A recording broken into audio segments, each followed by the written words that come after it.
खबर अशोकनगर से, जहां कृषि उपज मंडी के सामने और बाईपास रोड पर जबरदस्त जाम लगा हुआ है।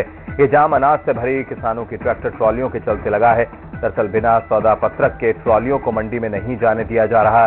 दूर दराज गांव से समर्थन मूल्य पर गेहूं बेचने आए किसानों के अनाज से भरे वाहनों को अलग अलग जगह पर रोक दिया गया है।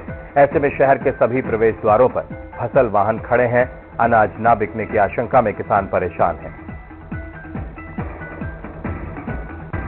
हितेंद्र भुजोलिया समय संवाददाता अशोकनगर से हमारे साथ जुड़ रहे हैं। हितेंद्र, बड़ा सवाल तो यहां पर यही खड़ा हो जाता है कि क्या किसानों को इस बात का इल्म नहीं था, क्या उन्हें इस बात की जानकारी नहीं थी कि आपको मैसेज करके ही निमंत्रण दिया जाएगा कि आप आ सकते हैं अपनी फसल बेचने के लिए?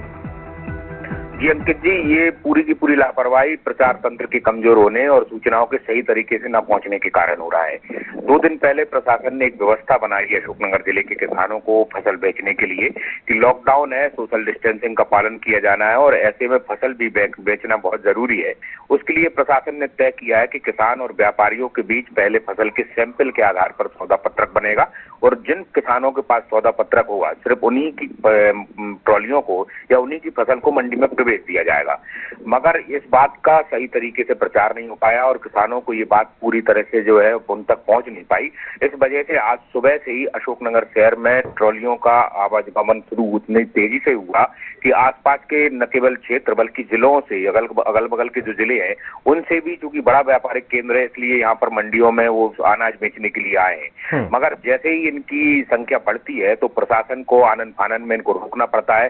सभी प्रवेश द्वारों पर इनको रोक दिया जाता है। कृषि मंडी के सामने बहुत लंबी लाइन लगी हुई है और ऐसे में जो सूत्र बता रहे हैं कि 100 से के आसपास सिर्फ सौदा पत्रक है और ट्रॉलियों की संख्या हजारों की स्थिति में आ चुकी है और मंडी में बोली लगना नहीं है। ऐसी स्थिति में पूरे शहर की यातायात व्यवस्था चरमरा चुकी है और बड़ी समस्या इस मामले को लेकर इसलिए हो रही है कि पहले से इन सब चीजों को प्रचारित नहीं कर पाया और किसानों तक सही तरीके से जो चीजें नहीं पहुंच पाई, इस कारण ये अव्यवस्था है। अब उन किसानों को वापस भेजना एक बड़ी समस्या है। साथ ही इतनी बड़ी संख्या में आए किसानों को सौदा पत्रक प्रदान करना भी बड़ी मुश्किल का काम है।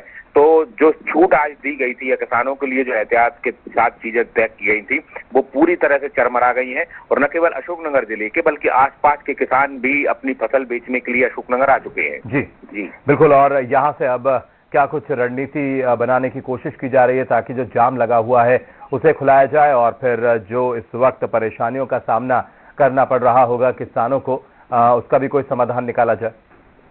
जी बिल्कुल, अभी ये तय किया गया है कि प्रवेश द्वारों पर रोक दिया गया है और जिन लोगों के पास सौदा पत्रक नहीं है उनसे वापस जाने के लिए कहा जा रहा है। साथ ही प्रशासन ने एक और बड़ी व्यवस्था ये की है कि सौदा पत्रक जो हम बता रहे हैं कि तैयार किए जाएंगे उसके लिए व्यापारी और मंडी के लोगों को गांव-गांव भेजा जाएगा और वहीं सैंपल के आधार पर उनका मूल्यांकन किया जाएगा और उनको बताया जाएगा कि आपको किस दिन ये ट्रॉली लेकर आना है।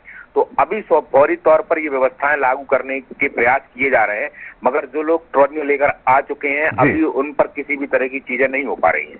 बिल्कुल हितेंद्र, बहुत बहुत शुक्रिया फिलहाल हमारे साथ जुड़ने के लिए आपका। उधर इंदौर में पूर्व मंत्री जीतू पटवारी ने राज्य सरकार से किसानों की मदद करने की मांग की है। उन्होंने कहा कि लॉकडाउन के कारण किसानों को काफी समस्याएं हो रही हैं, मुख्यमंत्री को उनका दर्द समझना